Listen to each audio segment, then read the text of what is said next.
And highly placed sources in the BJP have indicated that Modi's could be the most unpredictable cabinet yet. Well, sources indicate that Narendra Modi is adamant on a small cabinet with young faces that command mass appeal. He could also allot one or more portfolio to a leader.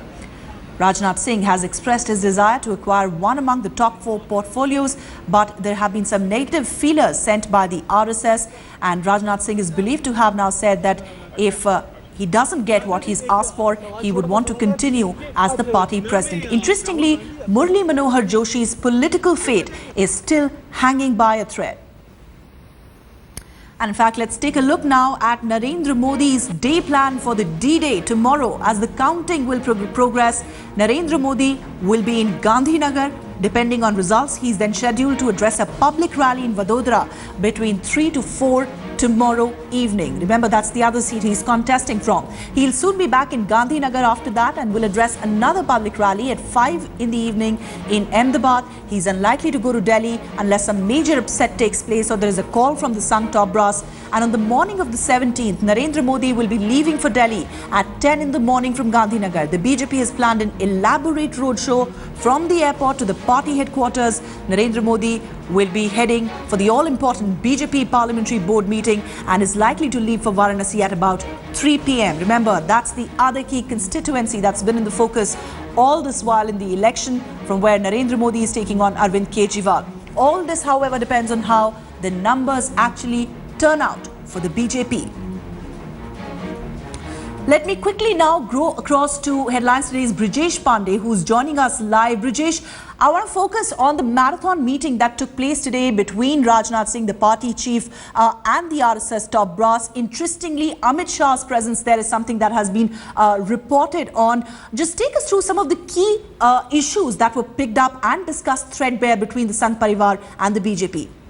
Well, one of the most important issue right now, which the new core committee of Modi, if I may call so, the troika of Nitin Gadkari, Arun Jaitley and Rajnath Singh, is to amicably settle the issue of Lal Krishna Advani. If he wins from Gandhinagar, then what kind of role does the RSS and the BJP sees for him in future? Apart from that, there are various discussions on a post-poll scenario, because you have to understand one thing very clearly, that though there are certain favorites for particular portfolios, say for example Arun Jaitley name is doing the rounds for the post of finance minister of this country, but he has yet to win. He's yet to win the seat, and until and unless he emerges victorious from that, it'll be too dicey for Sangh Parivar or the BJP to come out and announce or even to decide any kind of cabinet as of now. The most interesting thing will be the relationship between the BJP and the RSS, and going by the history of Narendra Modi, his 13 years rule in Gujarat,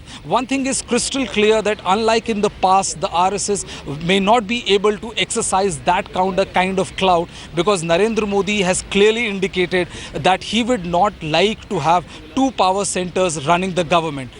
The Modi camp is crystal clear on the fact that the election was fought on only one agenda, and that was the charisma and the governance of Narendra Modi. Though RSS this time initially reluctant, but then later on they also realized, given the pressure from the ground, that they have no other option left but to support Narendra Modi, and they fell in line. And then of course the RSS cadres also worked very hard. But let there be no doubt about the fact that this time the wish list which has been conveyed by the BJP to the RSS is that instead of like the situation which was prevalent in the Vajpayee era, where there was Mohandas Devi, who was the point person between the BJP and the RSS, this time he wants a direct one-on-one relationship with the top RSS functionaries, which would lead to less of inflated egos and more effective communication between the top brass of RSS and the BJP. So all kind of ironing of these kind of adjustments and mechanism which the Bharatiya Janata Party and the RSS feel that should be put to place, and tomorrow if the BJP-led NDA government attains majority, then they would be in a position to hit the ground running. Ruchika? Well, there's certainly going to be a tightrope walk as far as the relationship between the RSS and the BJP is concerned. But at the same time, just also take us through the jostle that has been on. We know Sushma Swaraj yesterday conveyed that she wants a respectable position, an honourable position in Narendra Modi government. Advani's rule is still not decided. While reports also coming in, Brajesh, as you were telling us earlier in the day, that Rajnath Singh has also conveyed his keenness on having a number 2 slot perhaps in the government. Well, yeah, the fact is that Sushma Swaraj and Lal Krishna Advani had been particularly unhappy with Narendra Modi camp is a kind of an old story, because they have been pretty vocal about one fact, that they attribute all this victory to the Bharatiya Janata Party and the party workers as such, but they have never attributed the victory to the charisma and the personality of Narendra Modi and his role in enthusing the party cadres in key states like Uttar Pradesh and Bihar.